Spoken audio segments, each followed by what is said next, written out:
د ایشیا نیوز خبری چینل ګرانو لیدونکو او اوریدونکو السلام علیکم ورحمت الله. پام وکړئ د دې مهال یو مهم خبر ته. د افغانستان شمال لویدیځ ولایت فاریاب کې طالبانو د دولت آباد ولسوالۍ نیولې. چارواکو په رسمي ډول لا په دې تړاو څه نه دي ویلي، خو فاریاب کې یو امنیتي سرچینې BBC سره خبرو کې تاییدوي چې طالبانو د دولت آباد ولسوالۍ پر مرکز ولکه وکړه.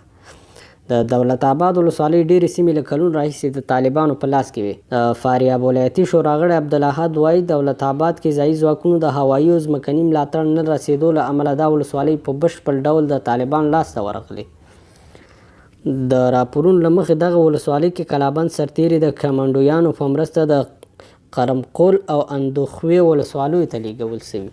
په دې وروستیو کې فاریاب کې جګړو زور اخیستی او د امنیتي وضعیت د ارزونې لپاره په شمال کې د 209 شاهین قلي اردو قماندان بیګا دغه ولایت ته رسېدلی. همدارنګه د غزني په آب بند ولسوالۍ کې هم د طالبانو او افغان امنیتي ځواکونو ترمنځ خښتې شوي. وسلوال طالبان وایي چې پرون په دغه ولسوالۍ کې د امنیت قماندانۍ د انتن په نوم مهمه پوسته نیولې. طالبانو په تیرې 3 ورځو کې یوازې د هیواد په شمال کې د فاریاب ولایت د قیصار او دولت شاه ولسوالۍ، د غور شهرک او د روزګان ګیزا ولسوالۍ نیولې دي. مننه چې ویډیو مو تر پای را سره ولیدله. ګرانو ملګرو، دا د ایشیا نیوز ازمایښتي خپرونې دي. که ویډیو مو خوښه سوي ویډیو لایک او شیر کړئ او که چیرې کوم نظر لرئ په کومنټ کې ولیکئ. مننه.